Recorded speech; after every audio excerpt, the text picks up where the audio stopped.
Good evening, everyone. Welcome to Filk Quest. This week's guests are Cheshire Moon, Lizzie Crowe, and Eric Coleman, or vice versa, or versa vice. Some bands go both ways. I've heard this before. So it's good to have you both on. I do appreciate you coming on tonight. It is good. It is Yeah. good to be here. Thank you for having us. It's been kind of a squirrely week because we just got back from OVFF. Yes, we did. A couple days ago, and we're both still kind of. And our cats have yet to forgive us. Yes. I know that when our shepherds and our cats, when Donna and I take off and come back after a weekend, most certainly. So let's see who we've got. At least one person out there right now that's saying, and we got two. So Alvarin, how you doing tonight? Hey there. And Oh, hey, everybody? how are you? Yeah. I can't remember real name, but hey, they've shown up at a lot of our online shows. Yes, they have. There you go. And Miss Parker, the other half of the ferret, Hello. is in here saying hi and everything else. So as people come through, looks like Albert's doing good. Oh, So Oh, lovely. We can see. Oh, the chat comes up where we can see it. Yeah. Jason, Right. thank Yeah. I knew that. It was. I just had a weekend full of names, It's true. and you know how I am about names. I'm just like. It's true. yeah, what I did do miss is I've seeing got you in the Oak Park comic book store, though. The gaming store that was on Lake Street that we Oh, used to it's- go into.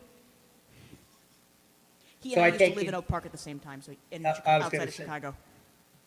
okay. I was going to say so he's in your area.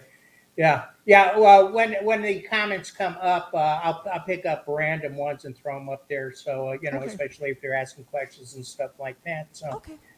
Yeah, so basically, I just want to bring up to date on a couple things on the channel. So out there, what we're going to be having Friday night for Critical Not Cynical is Avalon's new film that just released a couple days, and I'm going to shoot myself because I forgot the name of it. It's a Star Trek fan film that Avalon just produced, so we'll be doing a Critical Not Cynical on that. And for those that haven't noticed, Vance has been doing more Pizza Roll Diaries during the week at 2 o'clock Eastern Standard, 1 o'clock Central. And he's had, Sam Cockings on, had Michael Day on, he's had Pixie on. So you might want to pick up on some of those or see some of the repeats. Oh. The other thing I really want to say tonight on this is Vance is finishing off his fundraiser for Avalon and not Avalon, for this year's filming. He's asking a little bit more than usual because we've got a couple projects he's going to be doing. So if he can, the GoFundMe is on the channel, No Budget Production. You can get that, or you can go to our Facebooks and you can get the links up there. It's about $600 off of what he's looking for.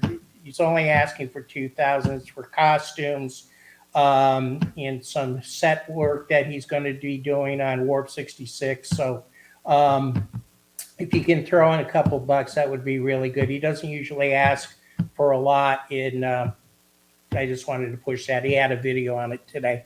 Okay, so other than that, that being said, let's see.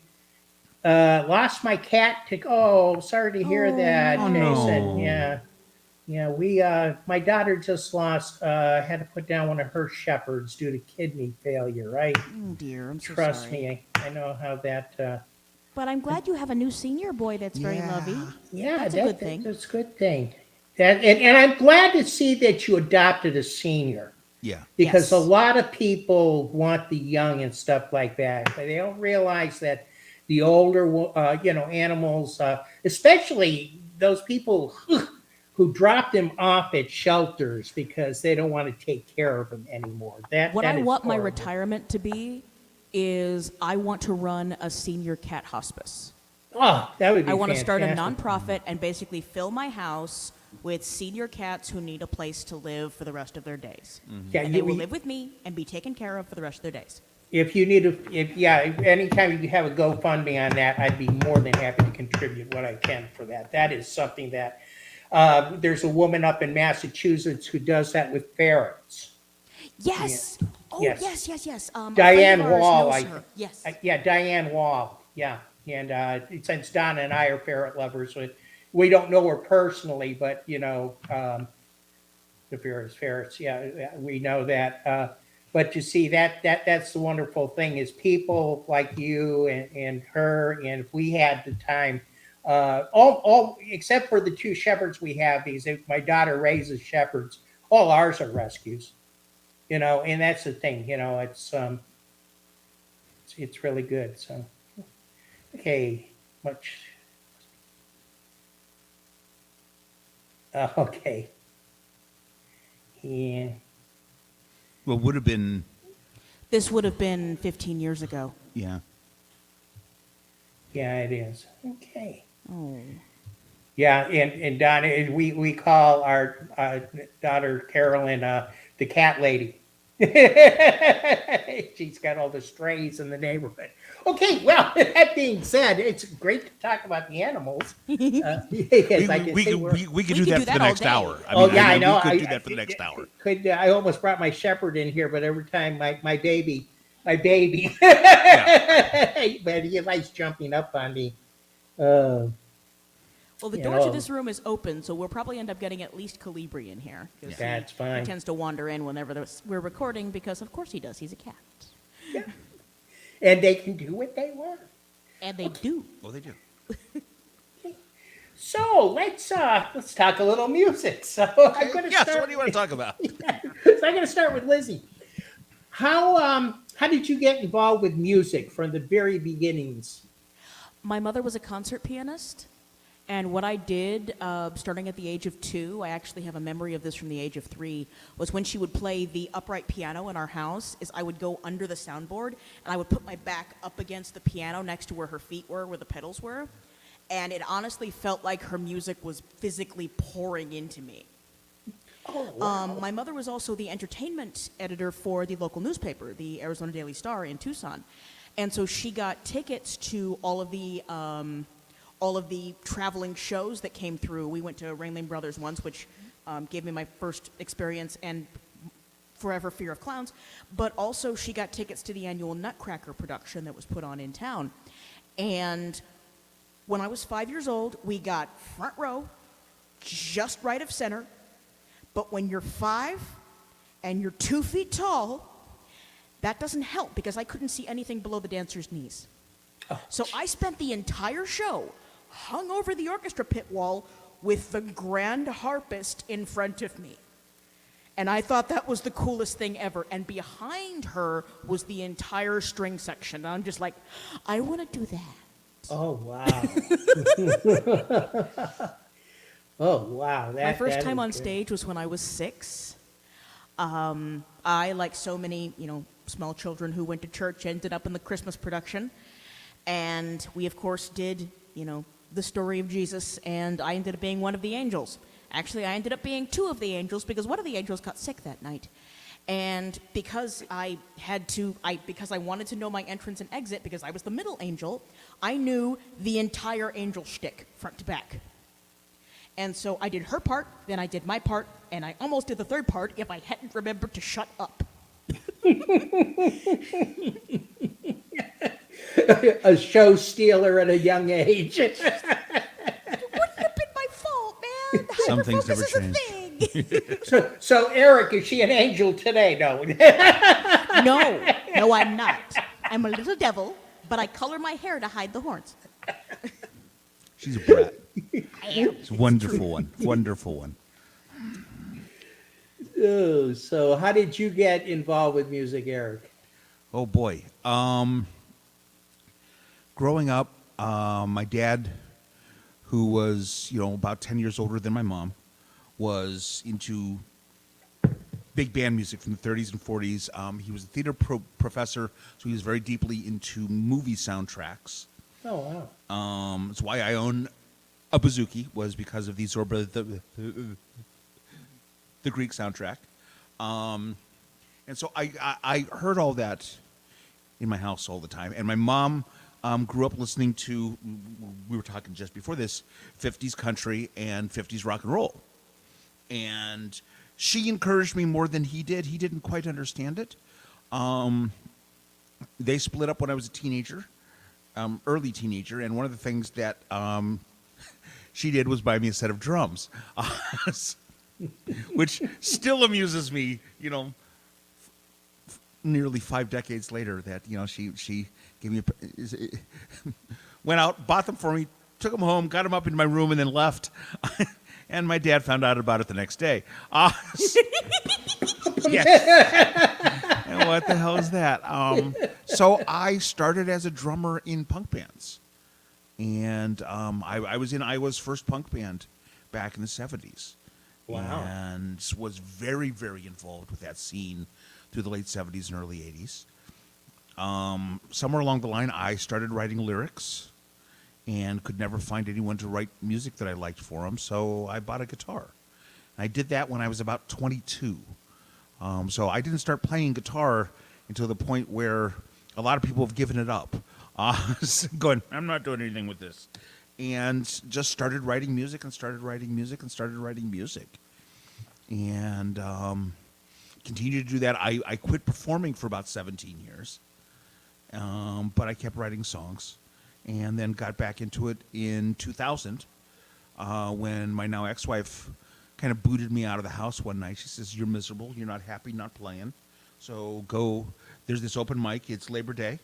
You don't have to be up in the morning, so you have no excuse.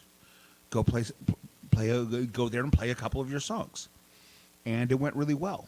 And that was the beginning of then me getting back into music, and it hasn't stopped since then. I've been playing steadily now for the last 21 years.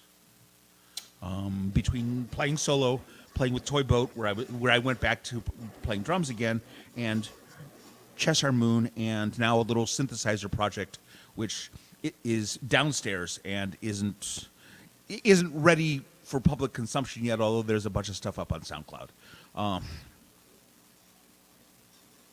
So, what do you guys consider yourselves? Filkers, general music, or Yeah. Yeah. We fall into several categories. The best description of us was actually coined by author Kat Valenti. If you don't know her work, go find her. She's amazing. Mm-hmm. Oh my God. And the term that she came up with for her own work that was adopted by a lot of us in the folk and fantasy world is myth punk. Really? I Yes. haven't heard that one. That's a new one on me. Yep, that was termed by Kat, and hopefully we'll get to see her in February. And the idea is you take old myths and fairy tales and put a postmodern spin on it. You know, bring it into the modern age and make it work within the, you know, ideals of the modern age. You know, princesses who don't wait to be rescued, you know, princes who are not interested in finding a princess, princes who go out and find another prince, you know, princesses who decide, I don't want to be a princess, I want to be a pirate. Yeah. And they go off and they do that. Yeah. Interesting. I like that idea, actually. So, what got you guys into Filk? He did. I dragged her kicking and screaming. I was already in fandom, had been for 10 or 12 years, and I kept hearing about these Filk Circle things, and it sounded interesting. It sounded familiar because I grew up going to folk sings when I was a kid because my mom took me to those. And so, you know, it sounded very much like this sort of thing that I grew up with. And I finally, just after I started getting back into playing again, I kind of snuck into one, sat back in the corner with my guitar and listened and went, my, you know, silly little wise-ass songs have nothing to do with any of this. I was writing very Loudon Wainwright-esque confessional comedic singer-songwriter stuff. But I finally got up the nerve to do a song, and people laughed and liked it. And then I sat for about another hour. Tried to get up the nerve to play another song, and gave up and left. Now, Jan DeMasi, How you doing, Chicago man? area Filk goddess, was convinced for years that I was showing up, coming in, playing a song, and then leaving. And being there for like maybe 10 or 15 minutes. Oh, yeah. And it wasn't until years later that I said, no, I was coming in, I was terrified. I was like, this doesn't belong here. But I realized that, wait a second, geeks get my jokes. Geeks understand these stories because I'm writing not necessarily geekish songs, but I'm writing as a geek, and I'm writing as this person who has all these various, societal problems. And like, okay, they get it. So I started playing at conventions and going to a lot of, which I was already going to a fair amount. I was going to Capricorn and WindyCon all the time. Which are both in Chicago. Yes. Oh, this is Helvetica, by the way. He is our part Maine Coon. He is Oh, a I big love kitty. Maine Coons. And I'm he from is- New England. He is my boy. He is my sweetie. He's the one who, yesterday morning I got up. I came back from the shower. I was going to go into our room to get dressed. He was laying on the edge of the bed. He looked at me and he yelled at me. He's like, pet me. Pet In the me loudest now. meow I've ever heard him do. Yeah, no, he's my boy. I love Yeah, him. he is. He's Yeah. beautiful. But so, no, so I just started. If you want to wander away and come this way, I'd give you a real good home. No. Ours, Ours. we do not share. You can come visit. Okay. And so, I did that, and I went to a lot of song circles and hung out with a lot of filkers, mostly in the Chicago area, and then had this idea for putting together a hard rock filk band, and made the foolish mistake of telling Gundo that, and Gundo, being the great facilitator that he is, went, okay, we're doing this. What do you play? I said, well, I play guitar and I play drums. He says, well, me too, and I play bass. And we brought in Jason on bass. Then we informed Mike Nixon that he was going to be the lead guitar player. We didn't ask him because we He knew was that not he'd given say a no. choice in the matter. Yeah, Yes. we knew that he would say no. I don't want to be. I can't. I'm not good enough to be in a band. That's he Mike. is. Yes, he is. He's a monster player. And so that's and then I was writing music for another project that was yet unnamed and yet really fully, it didn't have any real full idea of what I wanted to be. I knew that I wanted to be kind of 60s folk rocky, but with a little bit of the 80s jangle to it, a little bit of the 80s post-punk echoey thing to it. And I heard this amazing voice. I can take over the story from here. This amazing voice. So it was a WindyCon, and it was the first time that I had actually sung in a folk circle. I wasn't sure if what I had brought was going to be appropriate, and I asked Tom Smith, who is a big mover and shaker in Filk, as you know, and I said, Tom, do you think that the ending theme from Final Fantasy IX would be appropriate? And he said, pull that out. Yeah. And he ended up actually singing the lower harmony for it as I was going along. And I got to the end of the song, and this guy in tie-dye looks over at me. He's over to this side of me, and he's like, You and I have to talk. I thought I offended him. He looked like he was upset with me. I literally ran from the room. I can be a little intense. Just a little bit. He scared the bejeepers out of me. He I cha- actually had to chase me down the hall And say, no. I have this music that I'm writing, and I'm looking for, a really strong singer, and I think you're it. And we had met about 6 months before, so we knew each other a little bit. I wasn't about to tell her at that point that I did have a little bit of a crush on her, but she was never going to be interested in me. Yeah, about that. And so we started working remotely, and then at the next Capricorn, 2.5 months later, she got up on stage with me. And The vibrato was involuntary. I was literally shaking. she was so scared. And there are pictures from that particular moment where, okay, well, we will delve into the personal stuff now. There's one photo of her looking at me, and I have described it as looking at me in the way that everybody hopes somebody's going to look at them Oh. at some point in their life. I still didn't think she'd be interested. Everyone in that room knew except for him. All of my friends are like, "Oh, Eric's in so much It trouble." wasn't until And- 6 months later. Yeah. I had been dropping cinder blocks in his wake, and he'd been tripping all over them, going headlong into the point, and still missing it. So, and eventually the conversation that we had was, I kid you not, you don't get it, do you? Get what? And then I brought out the poster board and the crayons and drew pictures. Two little diagrams. Going, we should date. and we met up a month later at Strollerfest in St. Louis, the Strollerfest in St. Louis, and which was wrote another music festival. with S.J. Tucker and Alexander James Adams and Okay. Ginger Doss and that whole crowd. Yeah. And we wrote our first song. Embarrassed Heather Dale massively. Heather Dale, the reserved Canadian that She's she so is, sweet. she was And- not and- ready. and- She and- was and not she- ready for new relationship energy from the two of us. And she's been one of our biggest supporters. I mean, we love Heather. We absolutely adore her. We have stolen so much stagecraft from her, watching how she runs a show, to the point where she came up to us after a show once and said, "You guys run your show like you're pros." And I said, "Well, it's because we stole everything from you. Where do you think we learned that We've from, been honey? watching you for the last 5 years." That's great. That's great. So Cheshire Moon was born. So why Cheshire Moon? We went to Strollerfest and said, "Okay, this is a band. We officially are a couple." Because we went into the weekend thinking this is going to be nice. It probably wouldn't last long. Came out of the weekend going, "How do we work we this are out? in so much trouble now. How do we make this work?" And Zap Esler, Chicago area fan. A lot of people in Filk know her. One of our dearest friends. What had been one of my dearest friends for quite a while at that point. Sent me a text or an email saying, "How about the name Cheshire Moon?"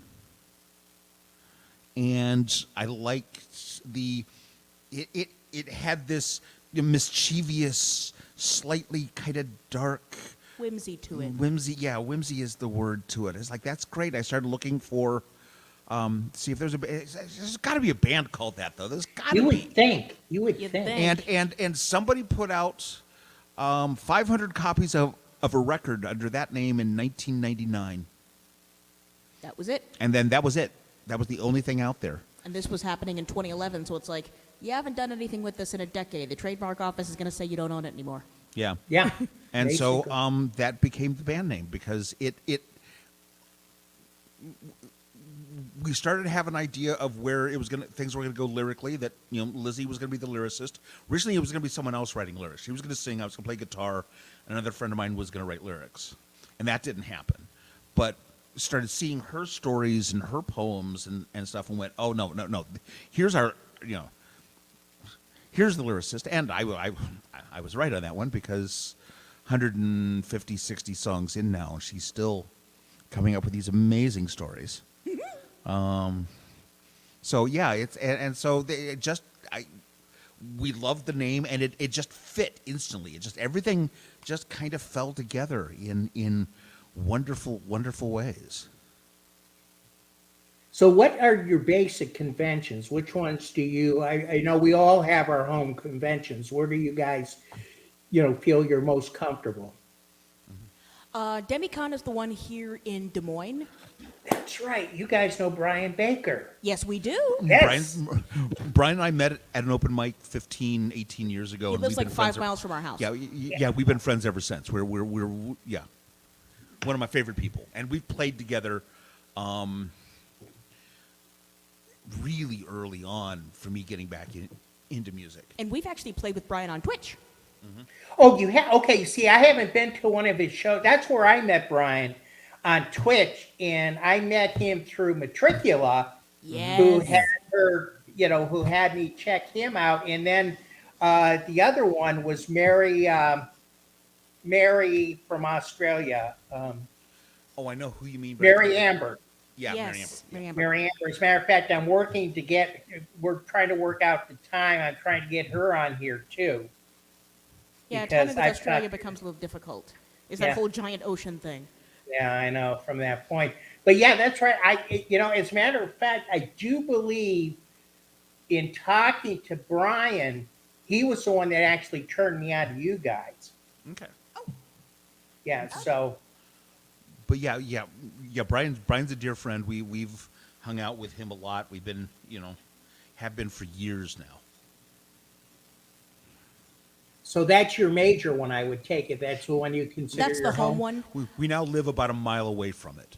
We live a mile from the hotel, so at this point, we're able to day trip Yeah. the con if we really want Yeah. to.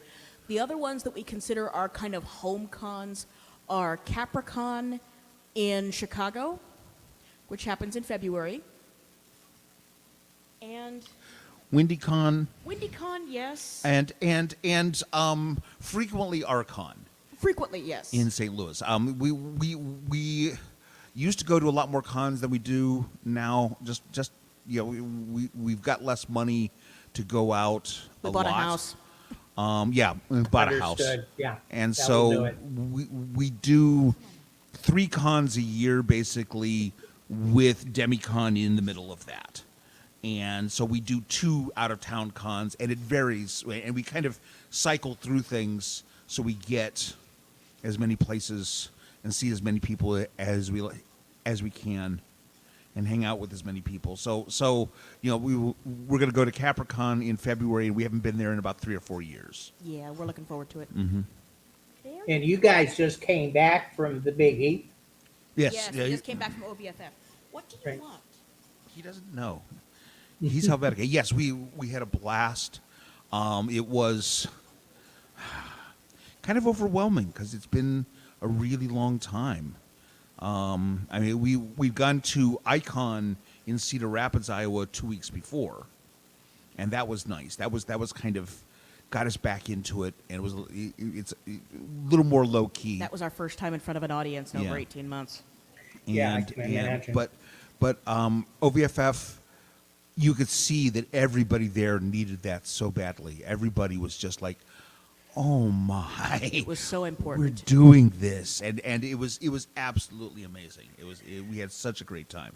Yeah, I know the feeling. Donna and I, our first one this year was back at Atomicon, and we had Gray down there. And you guys probably met Gray Reinhardt this weekend. I managed to not meet him. You didn't accept to meet him? You did. I Yeah. did. Yeah, Gray's a great guy. And did you guys run into Larry Kirby? Once again, I managed to not actually meet him. Not sure. Yeah. Yeah, okay, yeah, Larry was there. I know he was with Lem. Oh, So, then yeah. yes. I he did was- talk to him once or twice. I did talk to him yes, once or twice. he was Yes. sitting next to Lem during our show. Yeah, as a matter of fact, if you could tell Larry because he's got the deep Southern accent. Yes. Yeah. Yes. Very good friend, and he actually before the shutdown, we had just that weekend because March 16th was the day that I got told to stay home. We had just finished what we call Possum Con that weekend, and Chuck Parker was there. We were there. Cat Faber was there.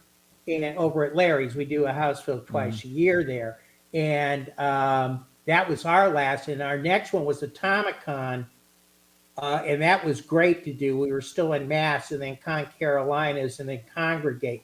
But I know if you hadn't been to a convention until OVFF, that would have been the convention to go to without a Yeah. doubt. Oh yeah. Definitely. Well, I've spent a lot of time down your way. My mom lived in a Chapel Hill for 20 years. And my Okay. godfather still lives there. Yeah, and my brother lives there now as well. So we're planning on getting down in your direction again sometime in the next year or two. Well, that'd be good. See my brother and see some people, and now that we know some other people down around there, try to figure out a house concert or something down there. Yeah, definitely. Yeah, well, I'm sure we can work something out without a doubt. Yeah, that's great because we also, we're all like we call ourselves loosely Carolina Filk, but we have the Blithering Humdingers and a couple people in Virginia and down. So it's the area. But if we can find a localized situation, that would be great. That would be great. So now it is. So why don't you show us one of your songs if you have one up? Not twisting your finger or anything. Oh, by the way, my guitar is probably going to be a lot louder because I realized I didn't have something plugged in. It was coming through the mic. That was why you were getting the hum Oh, earlier. So we Yeah. figured it out. okay. Because That makes sense. I turned up on a dead channel. Yeah, basically a channel that wasn't happening.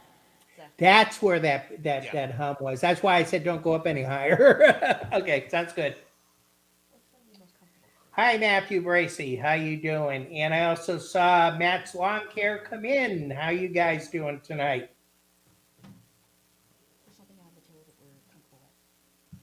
Do something. We really should have, she and I should have talked about this beforehand and went, hey, what songs do we want to do? We can figure this out. No big deal. No problem. Take your time. Anyone out there on the chat, is there anything that you Are would there any like requests? to hear? Jason. I can't do some of the fast right hand stuff right now, but if there's something that anyone particularly would like to hear, we could certainly throw something out here.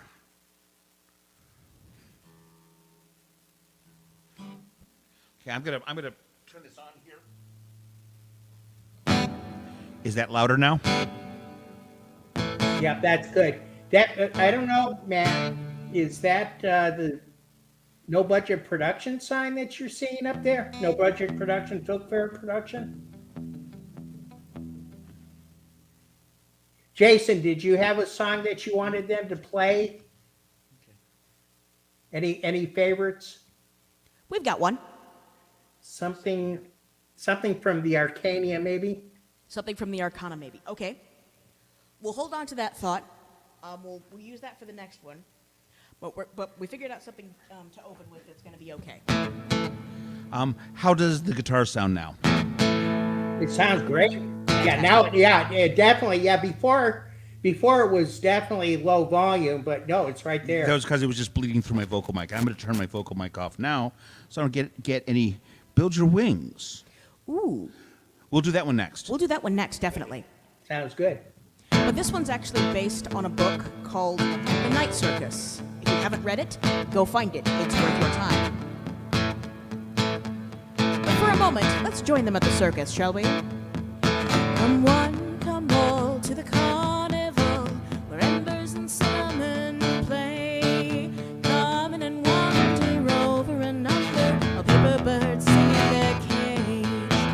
Tents and stripes of black and white, you'll find wonders magic and strange. Not be assured if you wish to return, we're only a wish away. For you see, my dear, it's oh so clear, nothing's quite as it seems. For with the dawn we will begin, for we are the circus of dreams. A willow tree sighs as blue butterflies hover around silver flame. Unfinished statues still captured in stone, look close and you might see them change. Wishes captured and written on leaves, red as a harvest moon. Lions grin and fire spin in the colors of pale afternoon. For you see, my dear, it's why we're here, bouncing your heart on a string.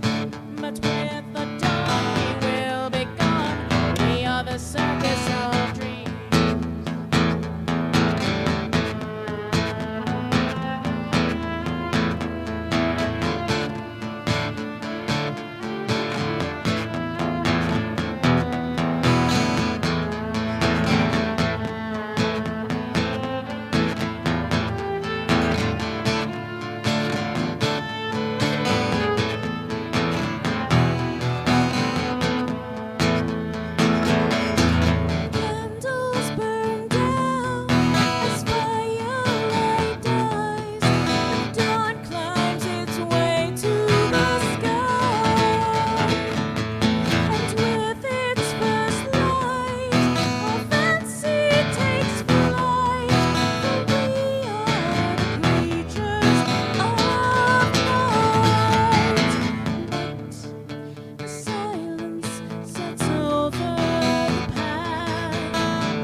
Excellent. Excellent. Thank you. That was beautiful.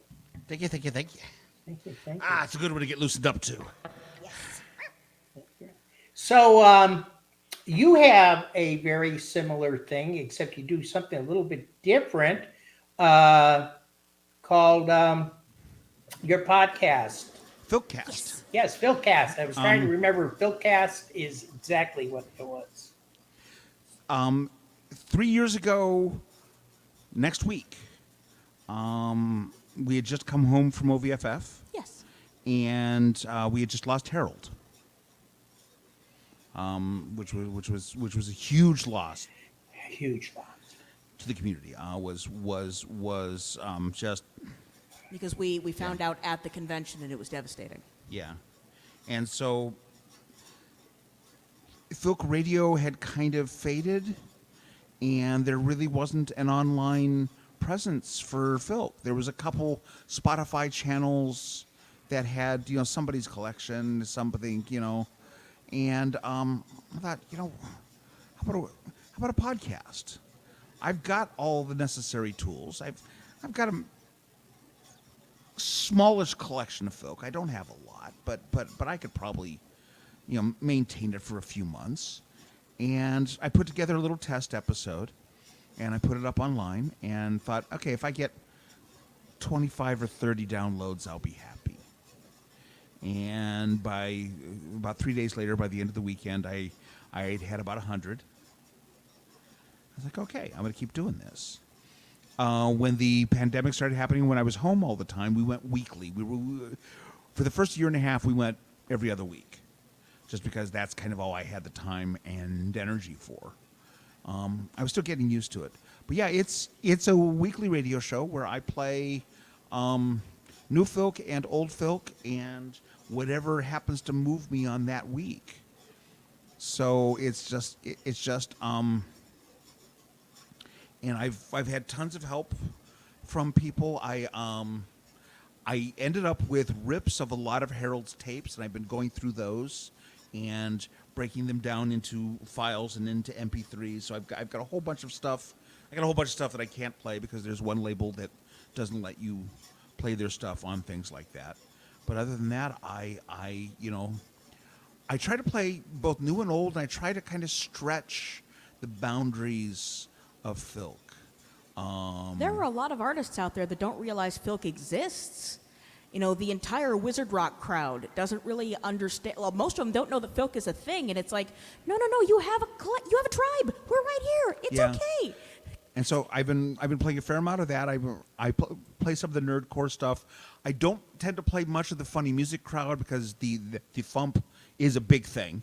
Right. And kind of it was just a matter of trying to find a way to make sure that the music had an online outlet that was a regular thing. Yeah, okay, several weeks behind on Filkcast. Oh, okay. Hey, Mark. I just looked and went, okay, I think that's who that is. Yeah, it is Mark. Yeah,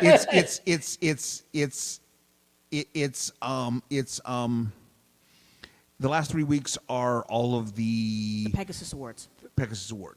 Right. So and then she did an episode that came out this week, and then next week is going to be all stuff that I bought from Roper at the con, I made him happy. It's a bunch of stuff that I was behind on.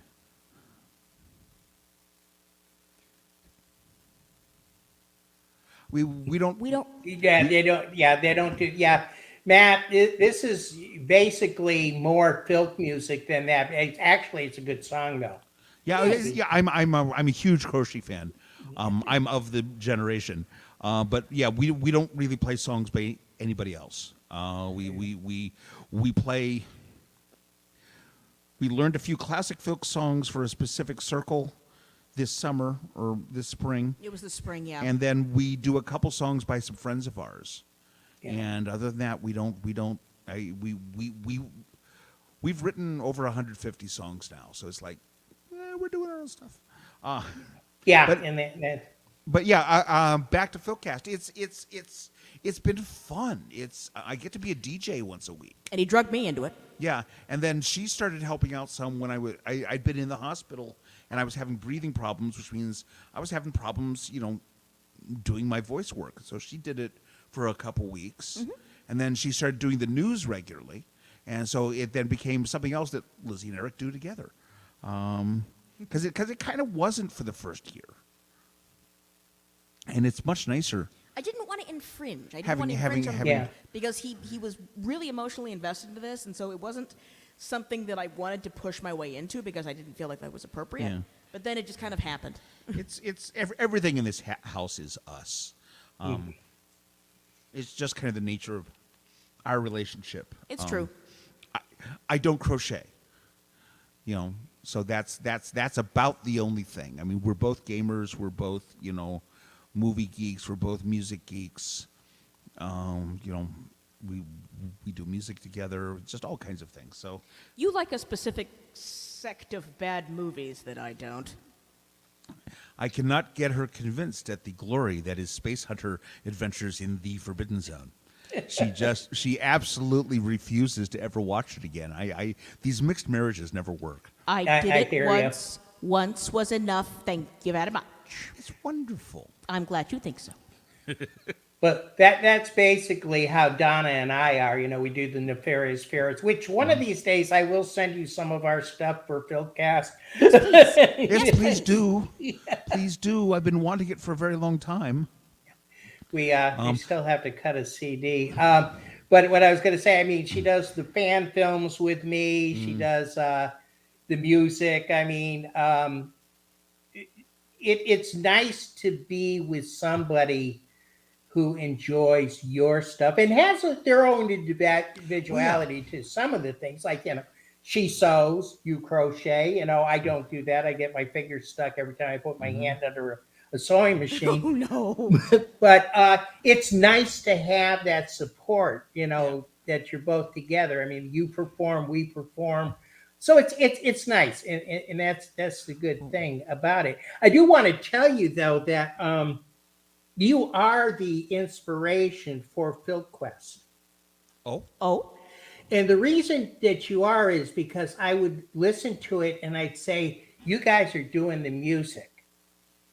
I want to go and do something like that, but get to know the artist. So from you, and for the longest time, I did not want to step on your toes and put FilkQuest on your page. I know we had that discussion. Yeah, it's like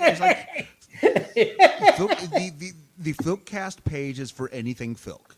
The more the merrier, mate. Anybody who wants to post about anything that they're doing Filk-wise is always welcome to. I finally just have you clicked as, I don't need to okay your post anymore because you're going to post about this. You're going to talk about things that you're doing that are, going to be of interest to Filkers.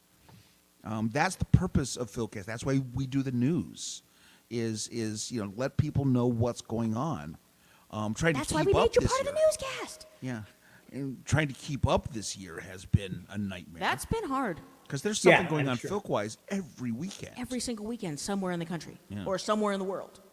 Well, And- that's a good question. What do you guys think of the way things have shook out over the last year and a half or so for the onlines and stuff like that?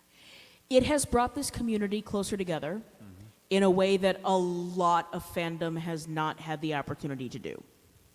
I mean, gamers have things like Twitch, but Filkers have embraced community in a way that I don't think any of us really expected. And we really do have Blind Lemming Chiffon to thank for that, because he started the Festival of the Living Rooms to show us that it could be done. And then all the conventions were like, we're doing this!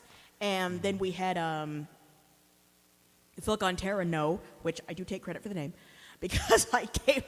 Oh, is that okay? that was my idea. Filk on Terra No, and that's also how that ended up being No VFF later that year, just because it's like no.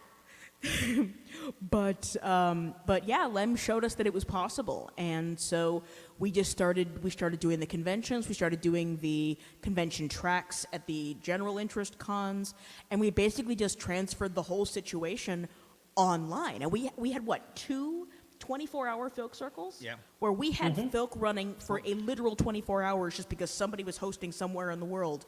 We had Australia. We had, the East Coast, the West Coast of the United States. We had Germany. We had, I believe the gentleman who's in Singapore ran it for. No, he wasn't Terrence able to. Schwab? He didn't. Okay. He wasn't able to. He wasn't Oh, able to. Terrence Okay. wasn't? Yeah, Terrence is a guy, I haven't seen him in years. The last time I saw him was at an FKO. Yeah. But we Yeah, had a couple yeah, different Filk, 24-hour Filk circles, and we've basically, thumbed our nose at this whole thing and like, don't challenge us. Yeah. One of the things that was said several times this weekend is that much smaller group of people would have heard Lawrence Dean over this last year. And a lot fewer people would have heard that song because, Lawrence doesn't leave the UK. I don't think he's been over here. No. I don't know if he's ever been over here. No, I don't think he has. And we were really fantastically blessed to have him on one of the early ones that we did for Continual that he came on. And it was just so great to be able to have him from over there. And he was fantastic. We met him when we were at the British FilkCon a couple years ago, and he just amazed me. And he's such a darling human being. It just he's became amazing. one of another one of our. We have a lot of favorite people. It's true. But but his songwriting is just gorgeous. His album, it's like it was put out in 1999. It's like you need to put out another one.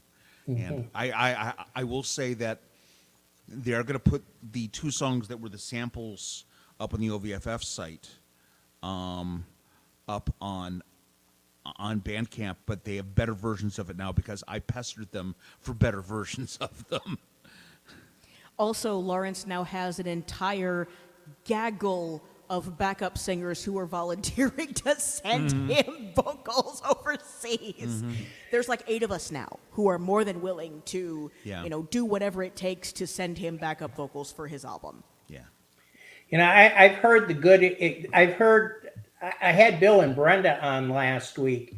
Yes. And they were saying that to them, they were kind of okay with it, but they both had jobs and they were getting zoomed out. I guess in a way I can see their point, but to me, it's the fact that what you guys were saying is you're able to see people and hear people that you're not going to normally get to see at a convention. And I hope it continues, that you get, I know it's not going to be as prevalent, but I hope Lem continues the living room. He intends to. I will say that I don't want to do an online show right now. I got burned out by it. That's part of the reason why I was talking earlier that I kind of quit playing guitar for a while. Right. I'd gotten so completely burned out on it. We got zoomed out too. And I will go and I'll watch some of the Festival of the Living Rooms this weekend. But we're doing this because it's a different thing. We get to sit and talk. But we're not doing online shows right now just because it got to be too much. Last one we did was CocoCon Labor Day weekend, and it's just because they've been really nice to us. They have been. And they're like, we really want you to do this. Okay, we will do that. But that's going to be our last one until sometime next year. Just because we need a break. Yeah. Because, Well, we also Zoom have 2 fatigue albums is to write. Yeah, we do. Oh, gosh, Yeah. yes, we do. We have 2 albums to finish. Yeah. One of them is 2 songs away from being first drafted, and the second album has already been first drafted, and now we have to go back through and do all the rewrites. Yeah. So I'm glad. Thank you, Jason. thank you. That's our next step now is that we want to spend the winter. Oh, Don asked if we played. No, neither one of us do. No, not in a very, very long time. I haven't played since the early 2000s. Yeah. I don't have the concentration to play online games really. I have a couple things I play on my iPad, but in terms of any kind of video gaming, computer gaming stuff, just I don't have the presence of mind for it. I have a compulsive personality. If I played Star Trek Online, you wouldn't be doing this tonight. Yeah, that's the other thing Yeah. is Yeah. Once again, that hyper focus. I need to be very, very careful about where it points. I Exactly. have too many other things that I like doing, and they take up too much of my time, or maybe they take up just enough of my time. So did you guys want to do another one? Jason had asked build your wings, I think it was. Weirdly enough, I have that up here. Ah, okay. Plan ahead. This is actually off of the Alcarna album, and this is going to be the liveliest and most positive reading of the Tower card anyone's ever had. Can't keep the wind from blowing, so open up your sail. Can't let the fear of falling keep you down. Time and tide wait for no one, in the end we're all a tale. Sometimes you build your wings on the way down. They say that love lasts forever, and for some it's true. For others, forever doesn't last as long as you want it to. But all the joy and sacrifice is never done in vain. You keep the pieces worth keeping, keep you sheltered from the rain. 'Cause you can't keep the wind from blowing, so open up your sail. Can't let the fear of falling keep you down. Time and tide wait for no one, in the end we're all a tale. Sometimes you build your wings on the way down. Sometimes the only kindness is to let it fall apart. The signpost rise up from the ashes and show you where to start. 'Cause when you're starting over with just breath and memory, you take what you can carry and follow your feet. The seeds don't see the sunlight right away. Ships roll in and ships roll out. You must decide where you go or stay. Rain is cold, but the wind is high. Will you rise or carry you away? 'Cause you can't keep the wind from blowing, so open up your sail. Can't let the fear of falling keep you down. Time and tide wait for no one, in the end we're all a tale. Sometimes you build your wings on the way down. Yes, sometimes you build your wings on the way down.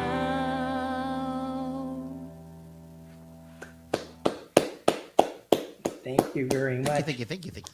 So who does your producing? Do you guys have your own setup there that you cut your own CDs or tapes? Not tapes. We don't do tapes anymore. Not tapes anymore, no.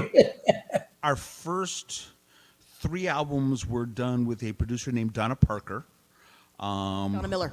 Donna Miller. I was going to say, Don I was is looking up working. there, and Donna, yeah, I'm confused. Donna Miller, Donna, when did you start doing that?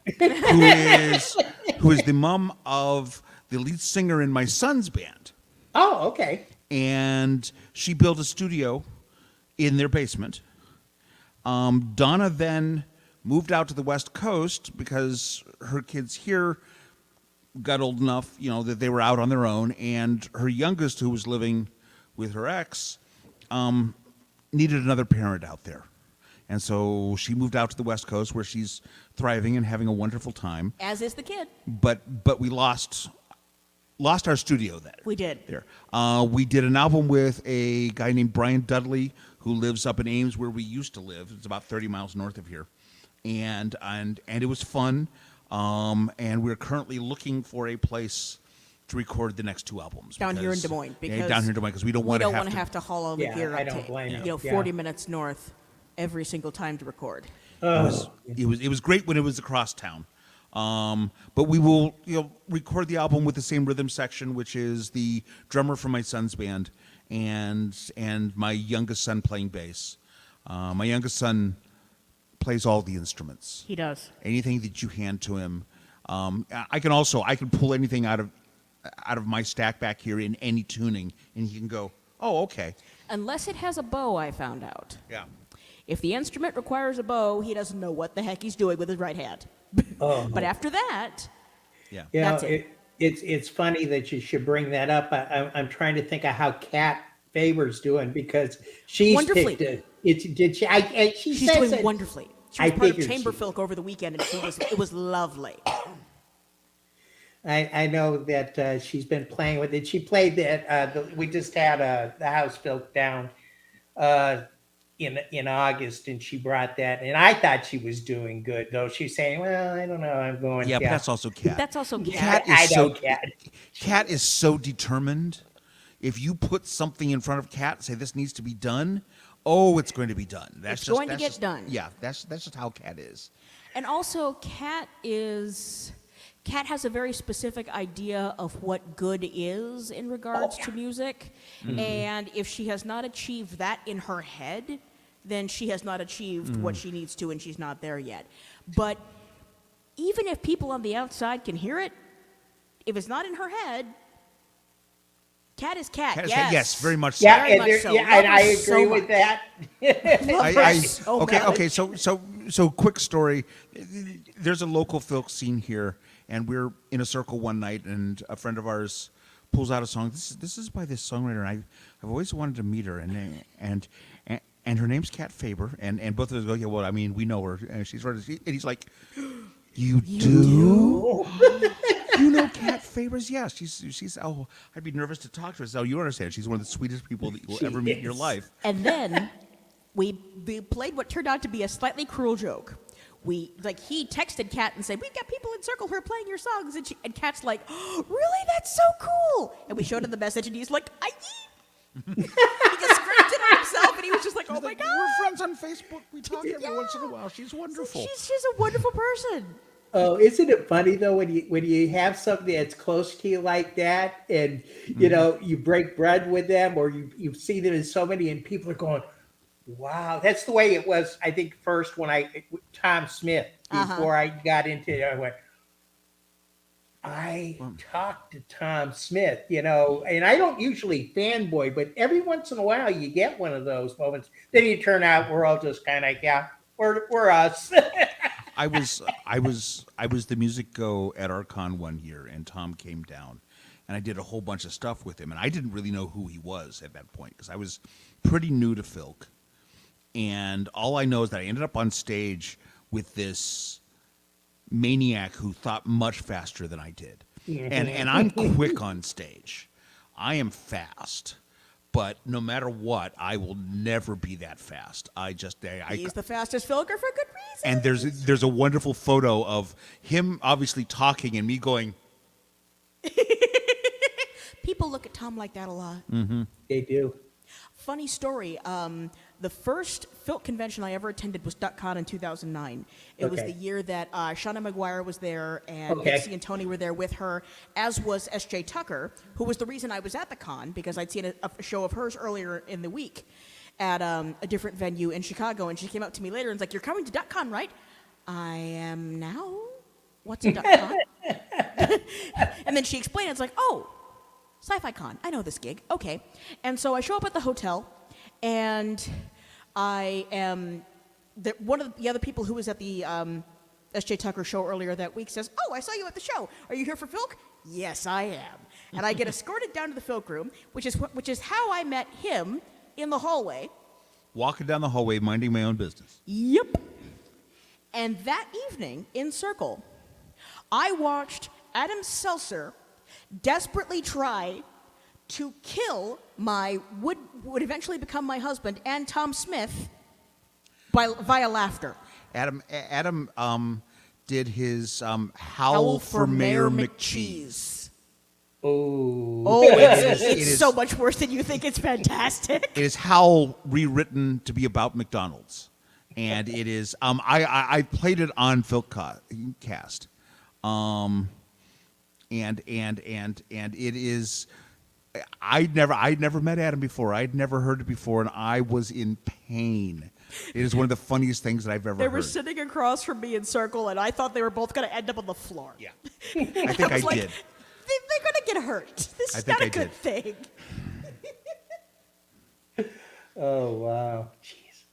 I know it just you could sit down for hours and hours just trading experiences like that over the last 15, 20 years. 20, yeah. It's been fun sitting and talking with Tom about comedic theory, basically, about how to make things work and how to because he knows so much about it, and it's what I've got my degree in, because theater degree, and so we would sit and talk about, what makes funny, what works and what doesn't, and why it does and why it doesn't, and I've had wonderful conversations with him. Because that's something that people don't necessarily understand, is that there is a reason why things work.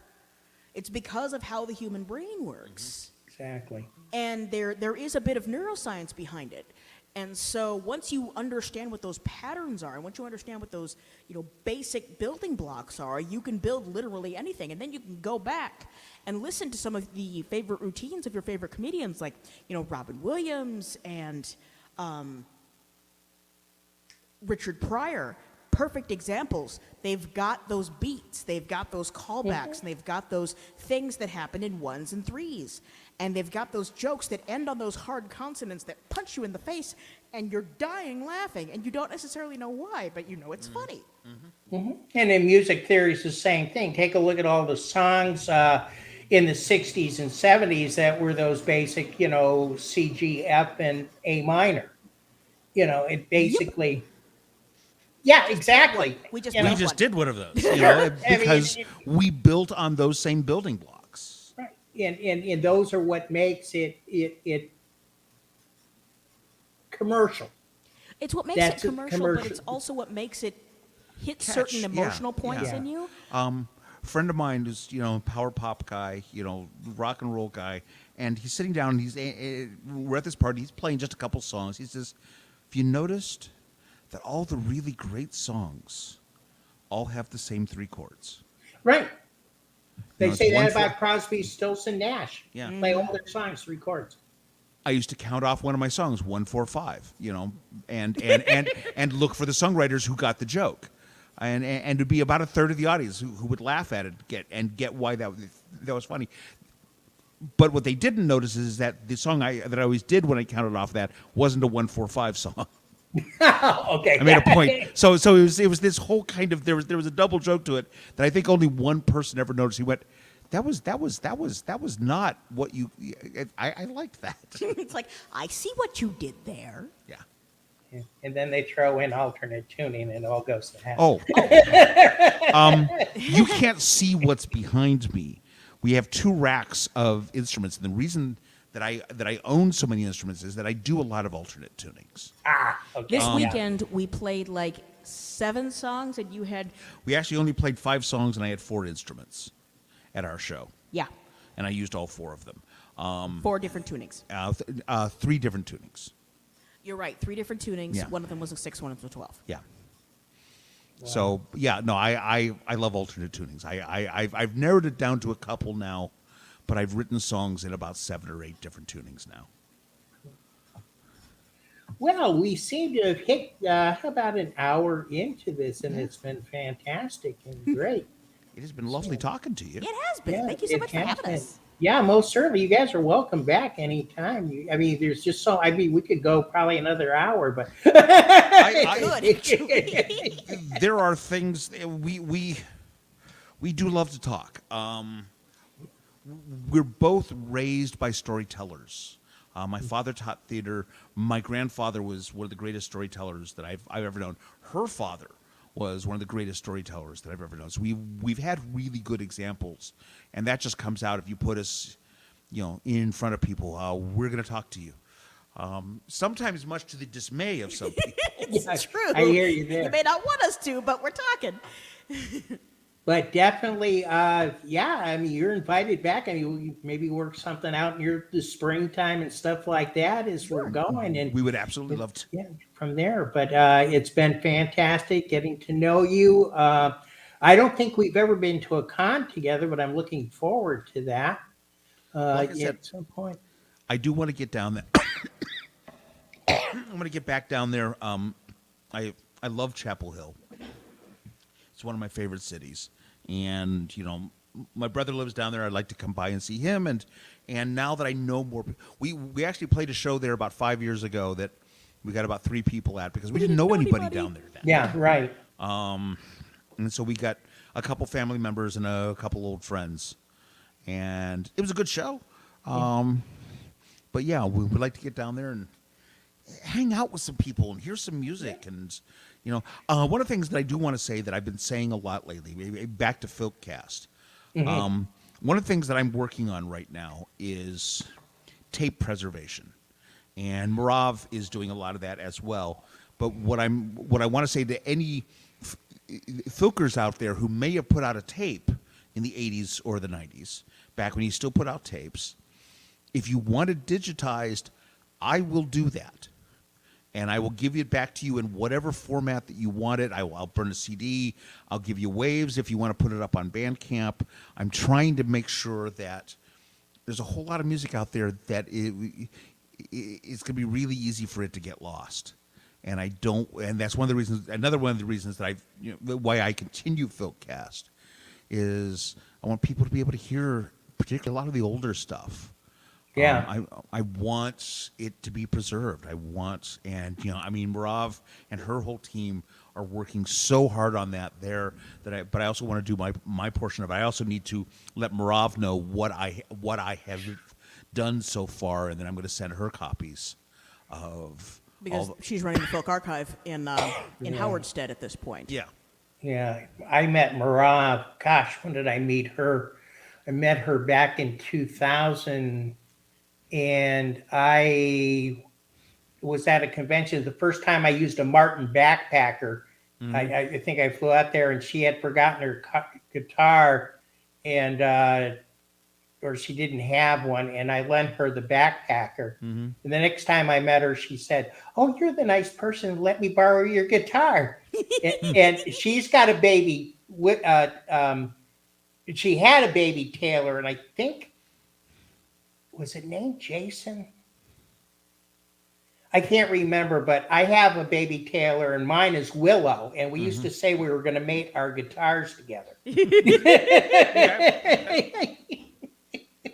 And get Preservation breeding program. I'm all for it. Exactly. and get even smaller guitars. Yeah, but smaller. Yeah, I think we decided it was going to be a ukulele. That makes way too much sense to me. It really does. That's a little scary.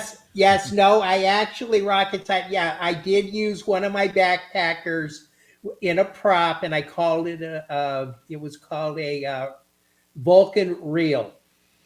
Okay. And I made it look like it was a little bit more futuristic, but you're right. That was in. I owned one for a while, and it wasn't comfortable. It made my right hand strain, and I can't play them.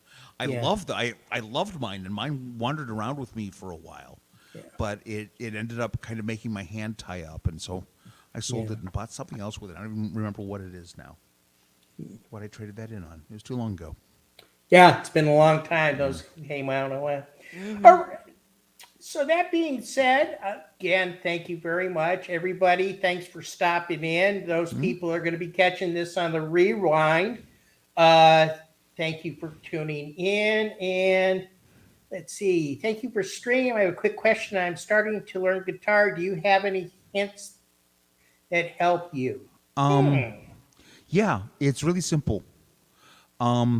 Pick it up every day. 10, 15 minutes. At least. Just do that. Just get the muscle memory working. There are a couple of specific... Let me finish here. Learn G, C, and D. And E minor.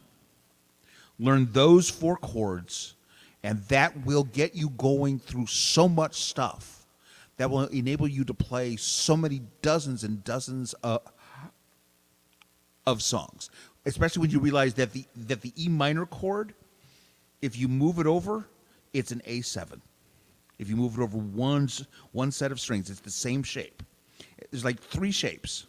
So just and start with a 6 string, and start with a decent one. Start with one that doesn't have the action that far off the neck. Oh, Lord, yeah. Makes your hand hurt like heck. That you start with a decent guitar, and just pick it up every day. It's not hard. I'm a firm believer that anybody can play guitar if you just take the time to do it. You could become a really mediocre guitar player really quickly. And some people never go past that, and they're perfectly happy. This is great, and that's the point of it. Is it making you happy? And then you can take it as far as you possibly want to, but you can sit down and play most popular music of the last 50 years with just learning that G, C, D, and E minor chord. It's true. It's And true. a capo. And a capo. And a capo is your friend. A capo is your friend. Yeah. Oh, it's especially when you're playing E flat. It's true. Oh yes. Oh yes.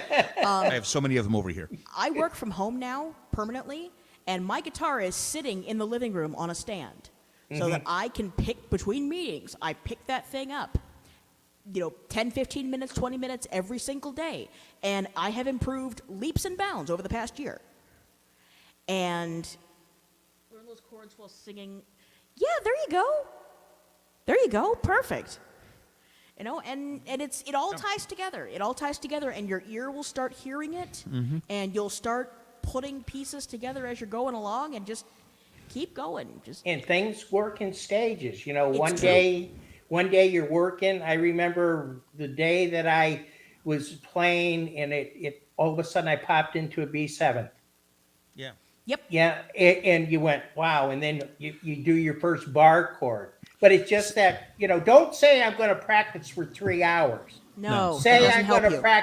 I'm going to practice for 5 minutes. And if it goes longer than 5 minutes, that's great. Pick it But up you're and setting enjoy a it. goal. Yeah, set a goal that you can achieve. Yeah. I was in a play where I had to play guitar. And another guy who was in the play showed me E minor and A minor. So I had those two chords. And they're really easy to shift those back and forth. It's just, you change one finger, you just move things around. And I wrote a dozen songs using those shapes. I put it all over the neck, just all over the place. And a couple of those pieces of music still follow me around. How many albums did Johnny Cash write with 3 chords? Johnny Cash knew how to play E, A, and B7. That's all he knew. If you look at the first 2 or 3 Johnny Cash albums, they're all those same 3 chords, because that's all Johnny knew how to play. And they're all the standard. If you watch anybody, that's the ones and listen to them. Those are the chords they usually use too. Yep. It's that E. We've got about 4 or 5 songs written on those. It's true. And you can hear it. You can hear the influence, because that was kind of part of my DNA there. Yeah. But yeah, no, it's so much of it is just doing it. Is don't let yourself be discouraged. Also, never be afraid to suck. You have to let yourself suck. Never afraid to be terrible at it, and never be afraid to try to do something that you really can't do and then fail at it, because that's part of how you learn. It took me a long time to get to that point where I went, okay, I just got to try this, and it didn't work. Okay, well then I'm going to try it again. With every art, you're gonna suck. But you have to ford your way through the suckage to get to a point where you no longer suck. And get yourself involved with maybe a Filk group, because we are the most supportive group out there. What he said. Also, something that I recommend highly to anybody: if there's an old time jam near you, if somebody does an old time jam and there's fewer of them around anymore, you will sit down and you'll play G, C, and D for an hour. That's all you'll play, because that's all those old songs are. It's all G, C, and D. Exactly. But I'll tell you what, that will put your right hand in shape really fast. That's how I got my chops together, was going to a couple local old-time jams and just comping on G, C, and D, and just rocking that away, and that made my right hand strong, because you got to keep up, because it's fast. And that's a good thing too. I wish I had done that with younger, because takes me a while to play with somebody else, because I got to be a solo player. And I have problems sometimes following other people. In Filk circles, I'll noodle around. But if you can start playing like that, then you're going to be able to follow other people's, which I wish I had been able to do. Also, YouTube is your friend. Yes. Yes. But we digress. Yes. Us? No. No, not all. As I said, we could go on for another hour. Oh, yeah. No. And unless we stop, we will. So once again, that being said, thank you all for showing up tonight. It's been a real Thank you pleasure. for having us. This has been wonderful. Yeah, and I'm waiting to do this again. It's been great with you guys. So live long and prosper. Go out there, pick up a guitar, play it, join a Filk group, or just Rock- have fun. Just Rock out on. with your Spock out. Yes, It's true. rock out with your Spock out. Take care, everybody.